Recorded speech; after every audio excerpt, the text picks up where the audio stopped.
All right, Mitch, how you doing? I'm doing great. Garrett, how are you doing? I'm great. I'm cold. Yeah. Everywhere else in the country, it's snowing. Well, I don't know about everywhere else, but there's places in Florida where it's snowing. Yeah. And I'm glad it's not snowing bizarre. here.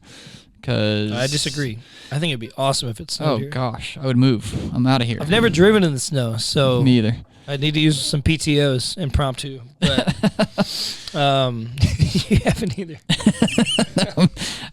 Gosh, man, I just don't like. I've lived in Florida my whole life. I just don't like the cold. It's like 45 outside. Like it's really not that cold. I don't like it. For us, it's cold. Yeah. And Florida cold is different than other places because of the humidity. Because we're wimps. Have you ever experienced snow? Twice. Only twice. Yes, I went skiing In West Palm? when I was I went skiing when I was 14.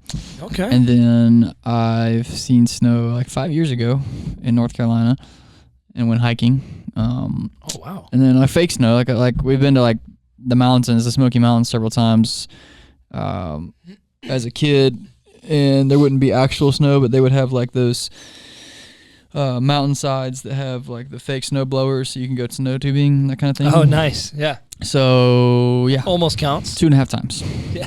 You probably lived in it for a little while in Michigan.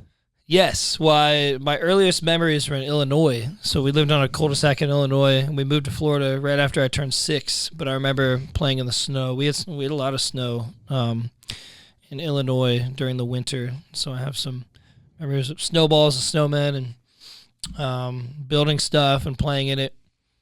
I always hated like wearing, you wear gloves or something and the snow gets right in like where the wrist is, like the feeling of it's supposed to be warm and dry and you get a little bit in there. But I experienced it in Michigan too. I don't mind visiting it, but I would never, I guess God can do whatever he wants, but I would never want to live in snow. Yeah. Like an area that gets snow regularly. Like Pensacola is not supposed to get snow, but they just got like 9 inches of snow or whatever as we're recording this. But gosh, man, I like visiting, sure, but living in it, oh gosh, I can't imagine. People do it all the time, all around the world. I just can't fathom it. So, anyways, we have not recorded since December 19th. I was just looking in my Apple Podcasts application. December 19th, so the Thursday before Christmas. And over a month. Today is, what is today? January 23rd. Yeah. So it's probably been 5 weeks-ish since we've recorded. Lots has happened in the past 5 weeks. So catch us up. Anything to update us on the Earwaker family? Any news in your family? Not with Carrie and me specifically. Still just 2 cats, but it doesn't have to be crazy news. I'm just no. Well, my brother and his wife had their second girl. That's right. Right at the end of 2024. Induction was supposed to be a week or so into 2025. But for tax purposes, no, I'm just kidding. She went to labor early, and they had her bad uncle. I forget the date. It's like it was in December. I know that, late December. Yeah. But so that was really exciting, but nothing too big with Carrie and me. We had a fun Christmas and New Year and a little bit of time off, but it's always good to be back in the swing of ministry. And so, yeah. Yeah, I don't mind time off. I don't mind time off, but like I love work, and so like we took a full week off, which was great. But I guess even in the midst of that, like I did a few things. Like I came back over here for church on Sunday. Like we were in Oviedo, which is like an hour from here where I grew up, for a week. But like I came back over for church. I did a few things. So even then I couldn't stay away from work. But like more than like a week, like we had some family that took like 17 straight days off, and I'm like, I would lose my mind on like day 9. I'd be going crazy. So I'm glad to be back at work. But good balance. I love my job, but also really enjoy the time off. 17 would have been okay. Yeah, no, gosh, I'd go crazy. Unless I'm like doing something, unless I'm on like a 17-day like European tour or African safari or like a mission, you know what I mean? Like, unless it's something purposeful, but if I'm just like sitting at home for 17 days, I would go crazy. I know everybody's different, but I would lose my mind. Right. The kids had a good, we have a 3-year-old, 2-year-old, and 1-year-old. They had a great Christmas break. Presents, all that good stuff. But we took them to the zoo for the first time, and so we might go back this weekend. We bought the annual pass. Tampa? No, Tampa is a bigger zoo a little bit further away. We went to the Central Florida Zoo in Sanford, Florida. So it's Okay. only like 45 minutes from here. Yep.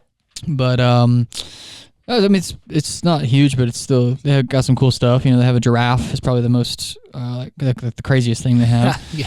And that's the thing my kids keep talking about. Like my kids will wake up from their naps, and it's kind of funny. I'll be like, "Do you have a good nap?" They're like, "Yeah." I'm like, "Do you have any dreams?" They're like, "Yeah, I dreamed about Gage the giraffe." So that's his name. Yeah, it was good. Kids had a good time. So You and I were talking about that. Like, it sounds kind of funny to be like, "Oh, they hit a giraffe," because like everybody knows what they are. But like when you see one in person, yeah, like I know they're big, but these things are like, you think about dinosaurs. Like these things are massive. well, yeah, actually, they're like 20 or 30 feet tall or whatever, and then you can walk like right up to it. Yeah. You're separated by a fence or whatever, but they look like an animal that should be extinct. Like they look like an animal that you just see like not reproductions, replicas of, or like fossils of, or whatever. Like they look like an animal that shouldn't be walking the earth anymore, yet they still are. You know what I mean? Yeah. And like even like a cheetah, like they had some cheetahs there, or like they had a rhino there. Like I don't know, even a rhino to me was like more, I could comprehend it more. But then you see the giraffe and like, what is this? Like it's eating, like it's snacking on a palm tree, but like the top of the palm tree. Like we got some palm trees out here outside the sanctuary, and there's a bunch of palm trees like in the giraffe's enclosure, and he's just like eating the stuff at the top of the palm tree. Like that's how tall he is. Yeah. It was crazy, just like watch him. Well, you know how we got giraffes? One time, From Chuck Norris uppercut of the horse. I didn't see that one coming. Oh man. Okay, this isn't the Effective Giraffe podcast, but It could be. lots has happened in sports over the past 5 weeks. We have a Super Bowl coming up soon.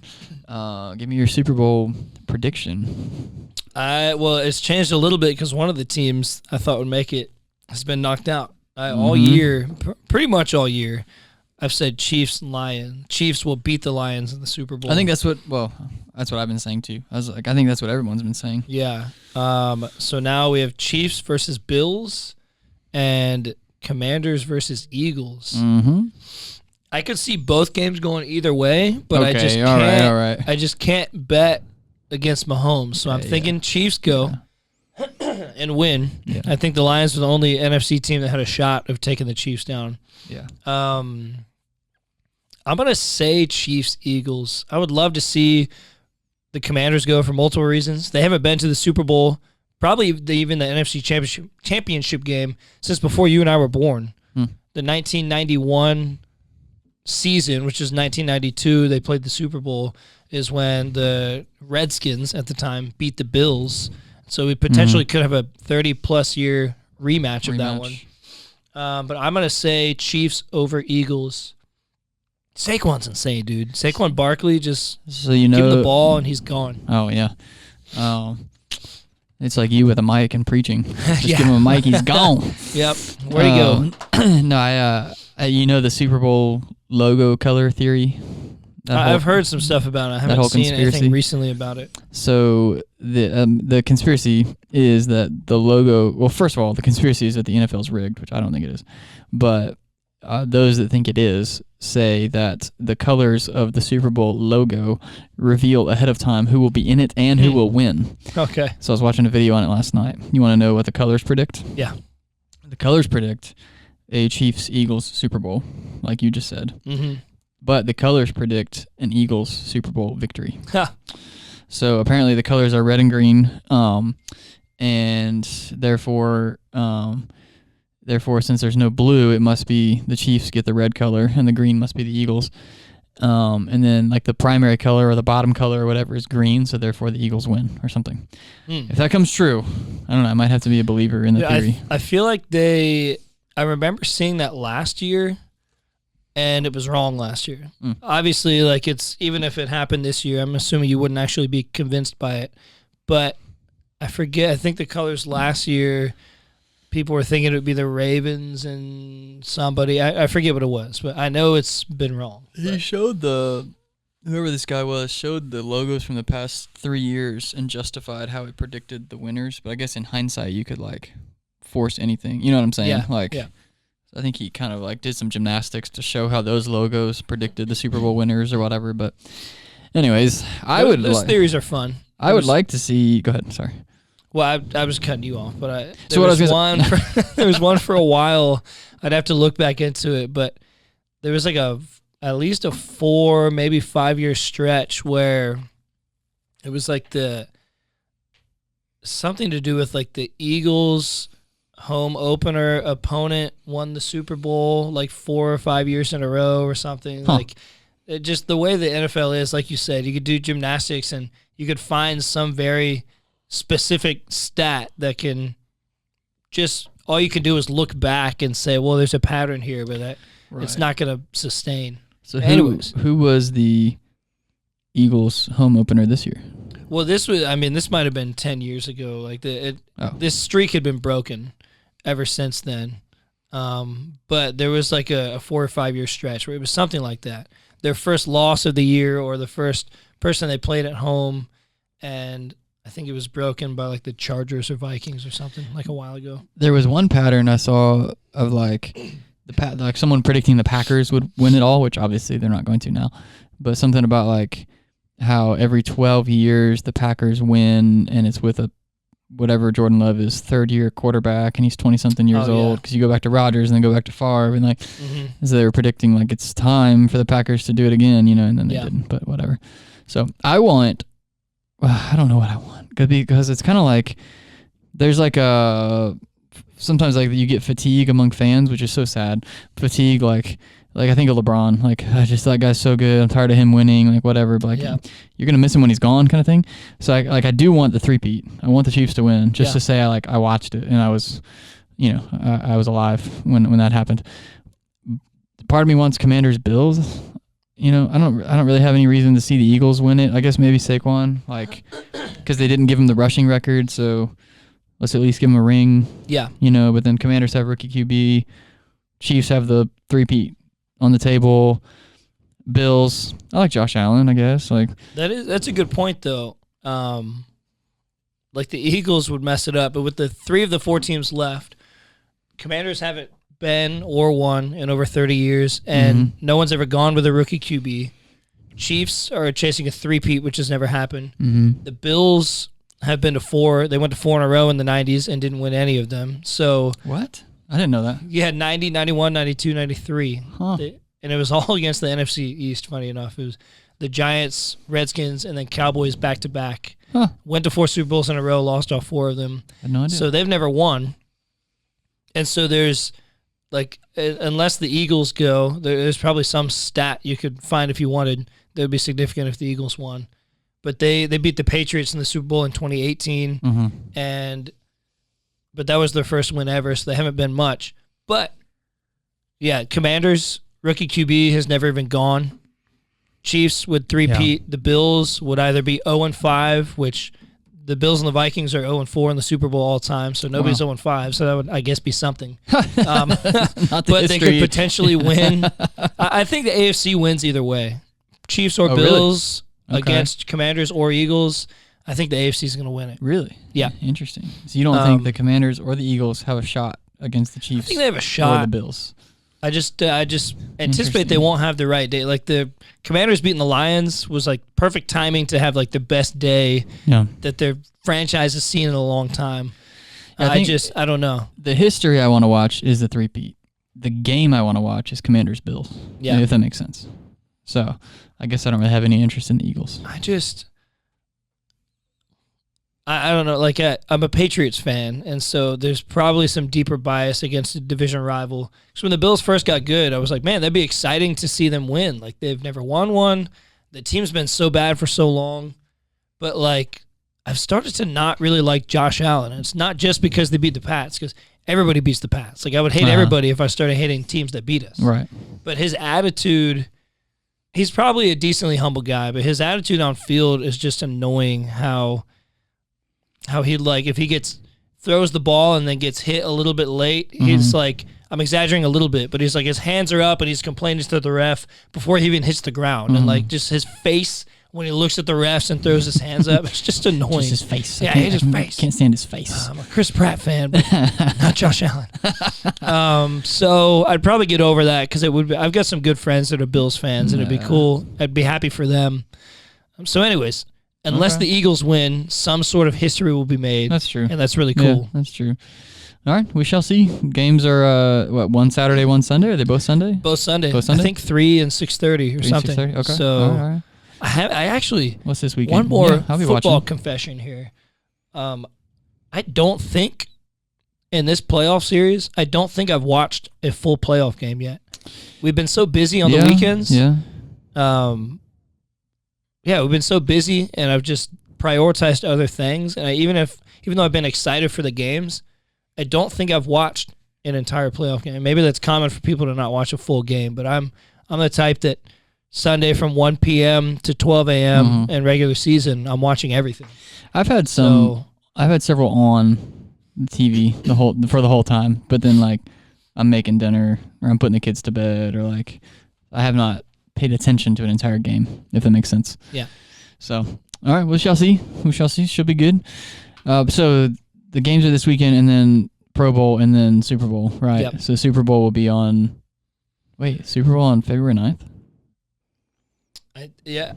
It's the Sunday.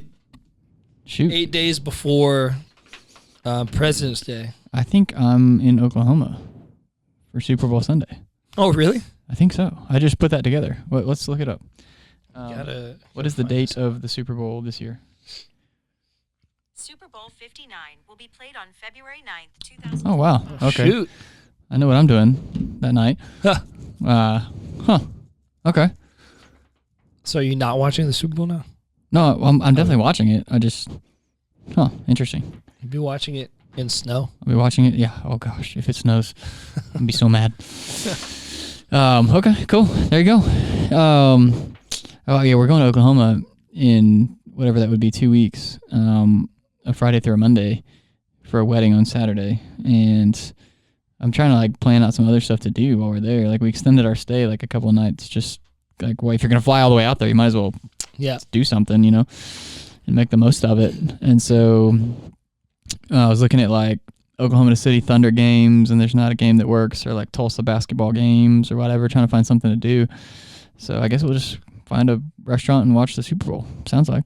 You could just go to the Super Bowl. Yeah. Forget where it's at this year. I know someone who might know. What is the location of the Super Bowl this year? I found one option. Caesars Superdome on Sugar Bowl Drive in New Orleans. Oh, it is in New Orleans. Oh, wait. Yeah. Yeah, that's true. Oh, I thought she misunderstood you. New Orleans. Is the Superdome sponsored by Caesars? Like Little Caesars? Right there it sounded like. Huh.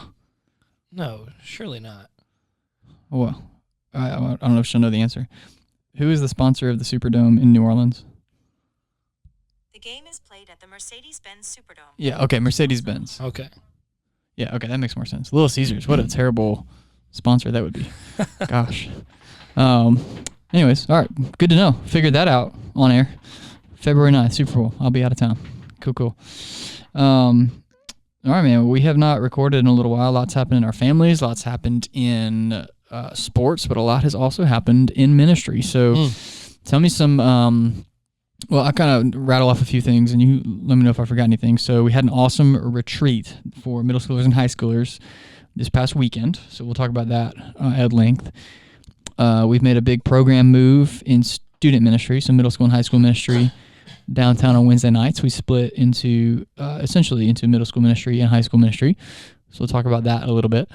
Are there any other things that have happened in ministry, maybe strategic moves or little stories or just anything you want to mention? We've changed our approach for Sunday morning curriculum. Oh, yes, that's a big one.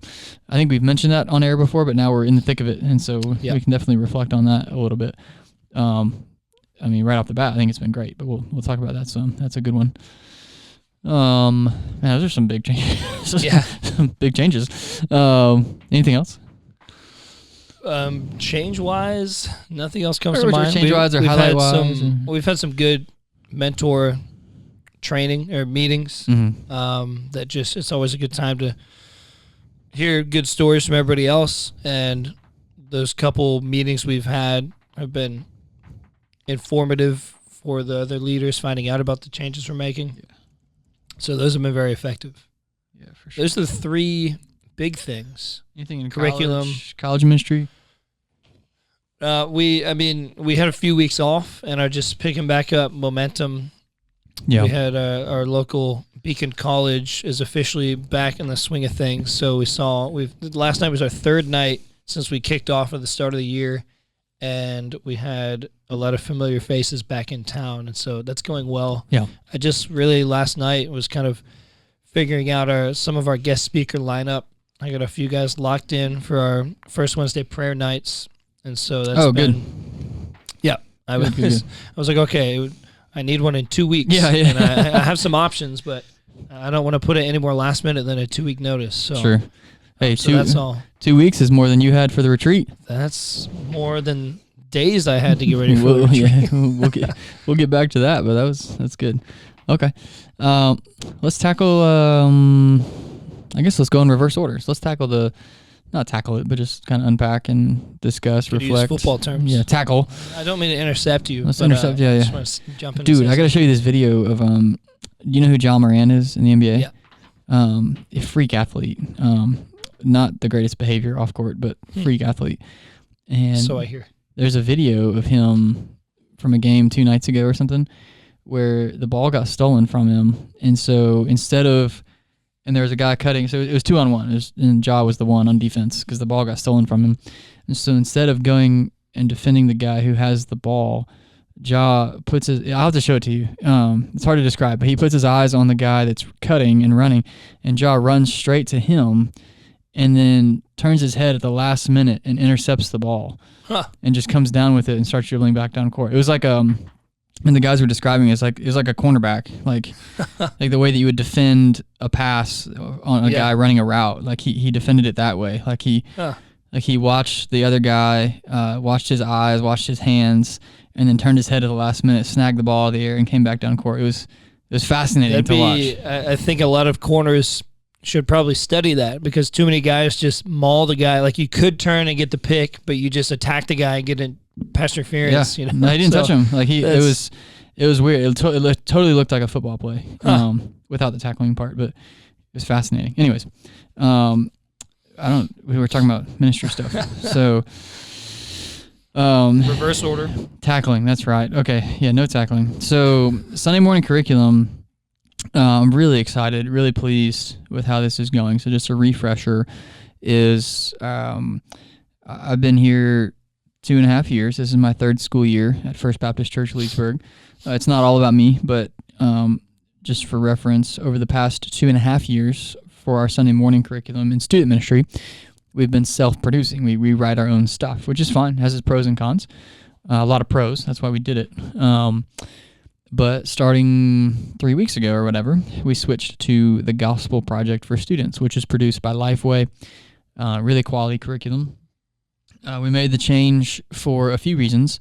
The primary reason would be we think it's going to help our students grow in their faith better. It's going to give them a better opportunity to grow in their faith, not a guarantee. But the primary reason we made the change is for our students. But a secondary reason that's still a really big reason we made the change was as of a couple weeks ago, our Sunday morning curriculum for children and students is now aligned at all 3 of our campuses and in most of the parent groups too. So now if you come to our church, we're one church in 3 locations, as you probably know by now. We're on episode 43 or whatever. And so if you go to kids ministry or student ministry or one of the parent groups at any of our 3 campuses on a Sunday morning, you will be in the exact same lesson of the Gospel Project. Now there's a kids version, a students version, adults version, blah, blah, blah. But we are all aligned in that way, which is a huge step forward for our family ministry to help kind of disciple families in the same direction. So when a family goes home, they don't have to ask like, hey, what'd you study today? I don't know. Like they can ask, like, hey, today we studied this. What'd you think about it? And so it's going to really hopefully create some good spiritual, biblical conversations in the home. But back to reason number 1, we think it's going to give our students a better opportunity to grow in their faith. All the mentors, we call our volunteers mentors, all the mentors that I've talked to We're initially a little overwhelmed. It's an 8-page discussion guide every week, but really it's a 1-page discussion guide with 7 pages of prep material. Right. And so once they got past that initial stage of being overwhelmed, everyone loves it. It's really well-worded questions, deep questions. It's really creating some great conversation in our groups. And so I've been pleased with that feedback. And we really didn't make a big deal about it with our students. We didn't tell our students like, hey guys, we've been doing this for the past 2.5 years and now we're making this giant change to this curriculum and it's on a 3-year trajectory and blah, blah, blah. I didn't even tell them. We just showed up one Sunday and it was like, hey, we're in Exodus 20. like nothing ever happened. I was just like, this is what we're doing today. And because I don't think like, not to say they don't care, but like I don't think they care. Like as long as we're talking about the Bible with some adults they trust and some friends, like I think they're good. But in terms of what we're trying to do with our strategy for discipling them, I think it's been really helpful. So I'm not in a group on Sunday mornings. You are. So tell us your perspective on that. Yeah, I really like it.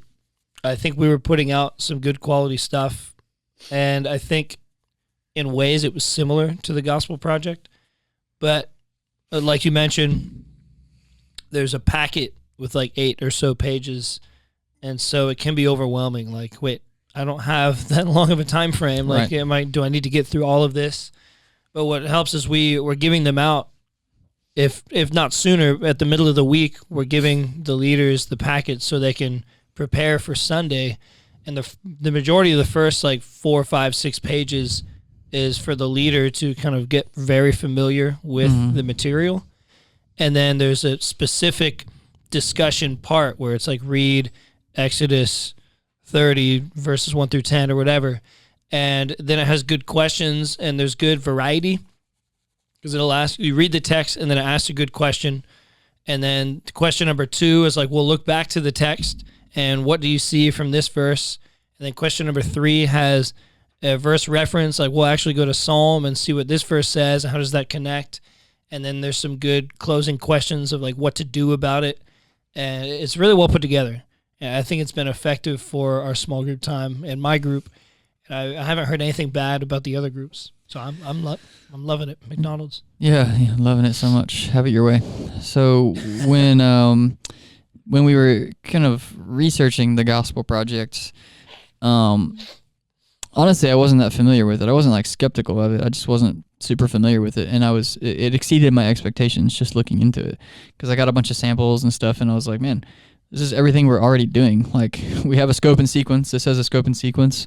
We scan some commentaries every week and give our leaders some PDFs of commentaries. Like there's commentaries included in the packet for our leaders to prep with, and we write questions in terms of like working through the text and cross references and application questions, and that's what's in the packet. And we try to give them a memory verse with every discussion guide, and there's one in there with the Gospel Project. And so I was like, well, this is everything we're doing already, just better. And it looks nicer. So I was really happy about that it is a change, but it wasn't like, it was a change in terms of like, this is principally what we were already doing, just now we're doing it better. So I'm happy with that.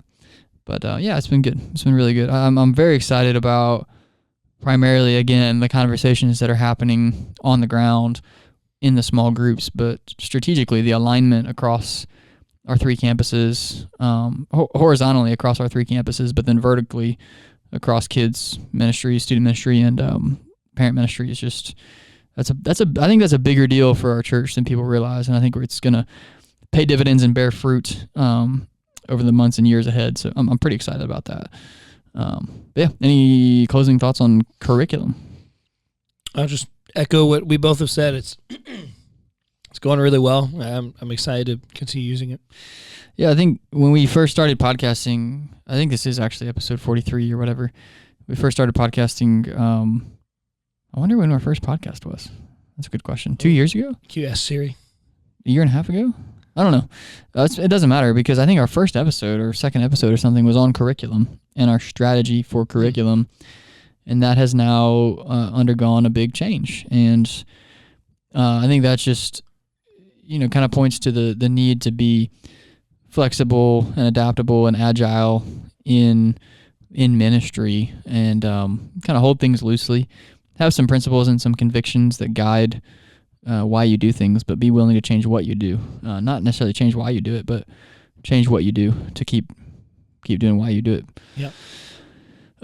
Keep being effective. Keep having an effective student ministry. Yes. So, anyways, it's kind of good to look back through the archives, and I might actually listen to that curriculum episode from Oh boy. from back in the day and kind of see how things have changed. That's funny. All right, let's talk about midweek, then the retreat. I'm pretty pumped to talk about the retreat, so we'll save the best for last. But I'm also pumped about midweek. So a change that we have made for midweek in student ministry, middle school and high school ministry at the downtown campus is on Wednesday nights. We are now split into middle school and high school. So effectively at the downtown campus, we have a middle school ministry and a high school ministry. Now, we don't have a middle school pastor and a high school pastor. Like, you and I are just going to kind of rotate, and I want to kind of keep our titles general, not specific in that way. But it's been really good because, like, on Sunday mornings, they're already separated middle school and high school. Now on Wednesday nights, they're separated middle school and high school.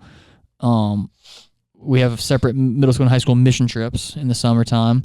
When they come to retreat or camp, they're in middle school groups or high school groups. So like, effectively, we now have a middle school and high school ministry at the downtown campus, and we probably need to do a better job of like advertising that. But I think that's a pretty cool thing in the life of our ministry here downtown. So what it looks like for us, I know it looks different in everywhere in every church that does this, but what it looks like for us is on a Wednesday night.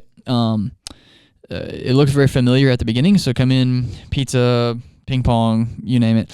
And then we actually go into one room together. So middle school, high school adults in one room together to start.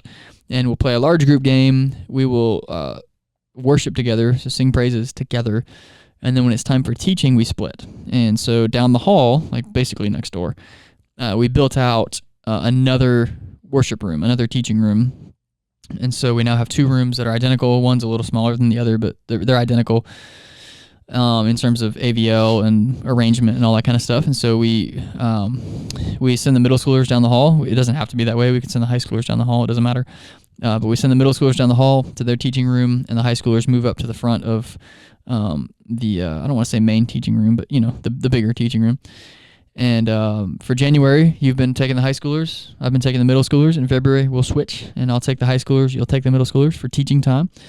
But it's been really effective. We're 2 weeks into it, but it's been really good. So the reason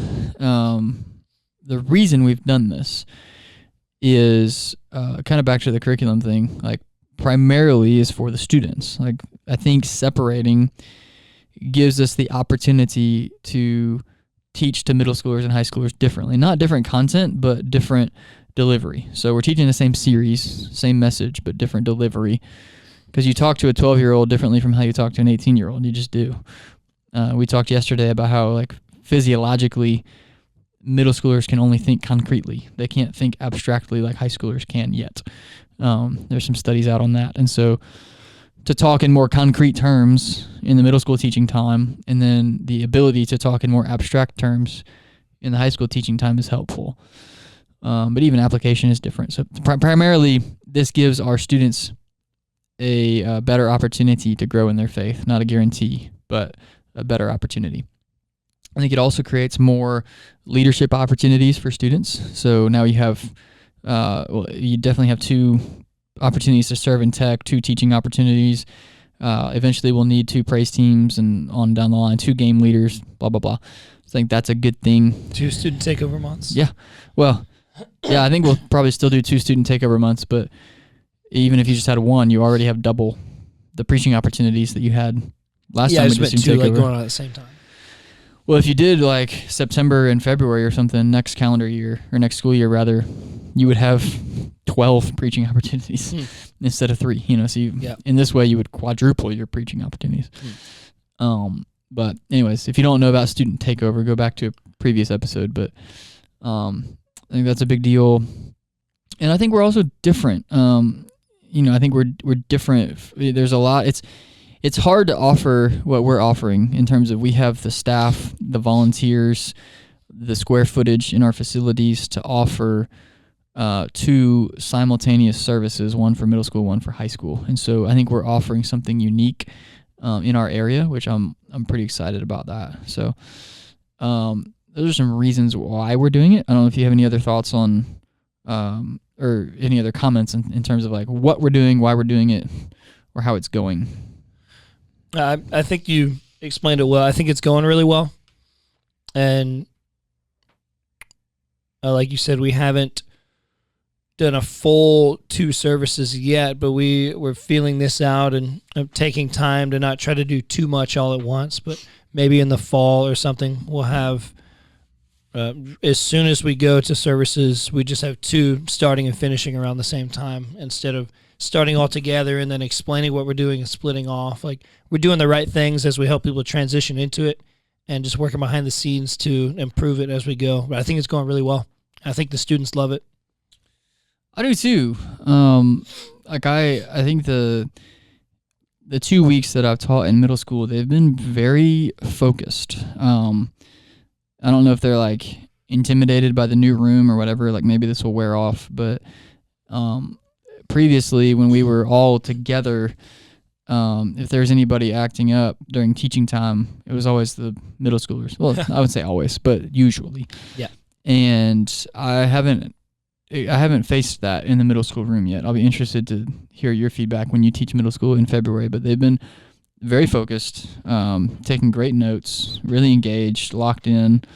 And so I think it is helping them, if nothing else. Like, I think we are going to change our delivery and, talk at their level as middle schoolers and talk at their level as high schoolers, whatever. But I think even if you're just doing the same message in both places, I think just being separated from the high schoolers and having their own space physically is helping them focus, which is good. So I don't know if you've experienced that with high schoolers or not in terms of like their focus and attention and whatever. They've definitely been paying attention well. I feel like this may not be true, but I do remember some kids like in the front were like turning around and saying something to the person behind them. So it seems, with my limited experience, it seems that with less people, if kids are being disruptive, it's almost more distracting because like there's less people, just percentage wise, there's less people not distracted to like look at if you want to stay in your train of thought. But it's been good, and the students have received it well, and they've been well behaved. Yeah, good. And like you said, the high schoolers usually are on the better end of that anyways. Sure. Well, this is all, last thing I'll say on this, like this is all designed to help us grow. It's not a response to growth.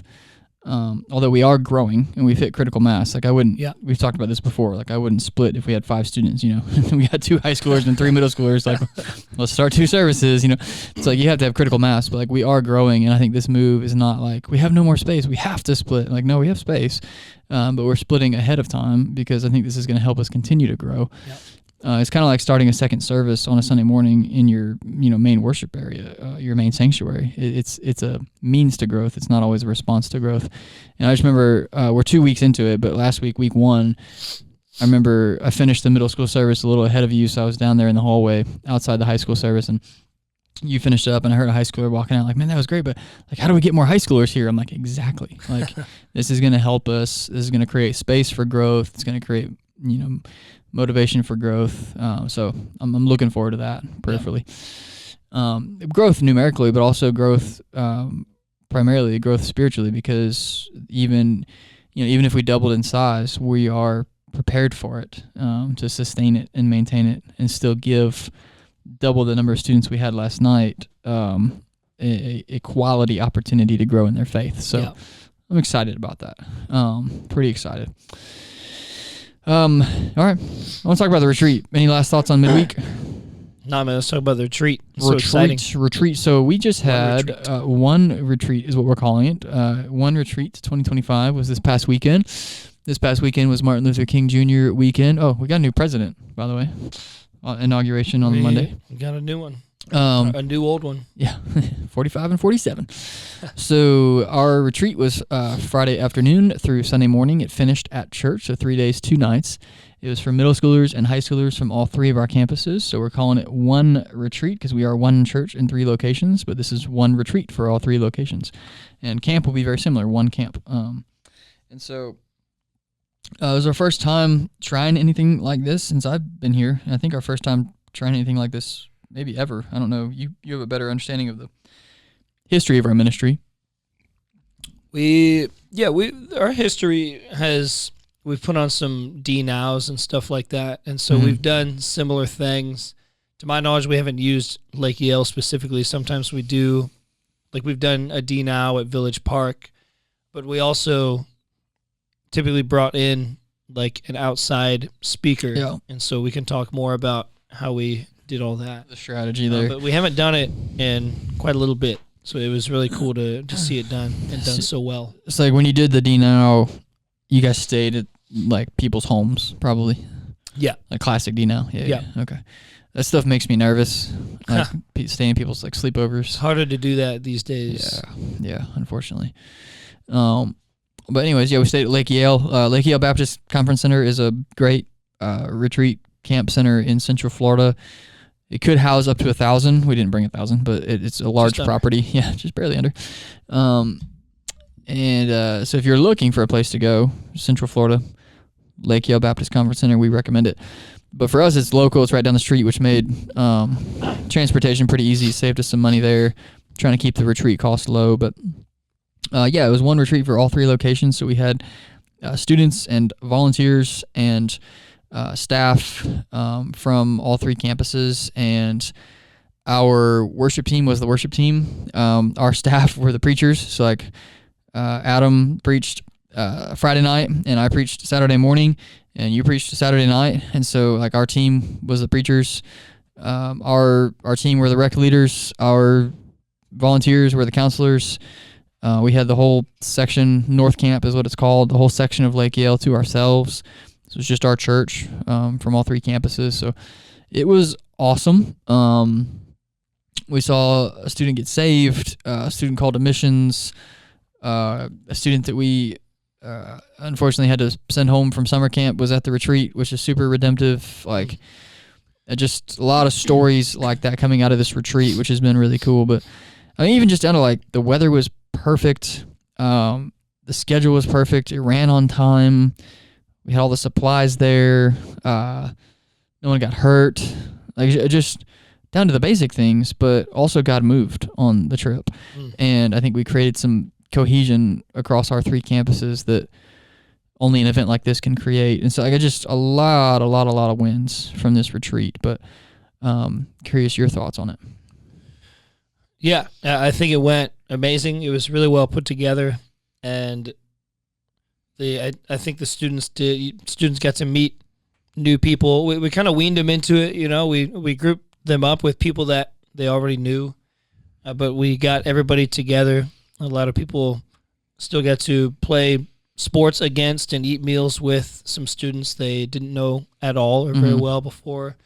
And I definitely felt God moving. We've been raving about the worship and how the kids were just so into the worship and taking good notes in the messages, and a lot of decisions made variously about initial salvation and rededicating on some areas in their life that they want to be more in control of, I guess, and missions. And it was really well put together, and it all flowed. It was so awesome. Yeah, I think primarily, kind of like the same thing we said about the curriculum and the midweek program. I think primarily we provided an excellent experience and an excellent environment or environments for our students to grow in their faith.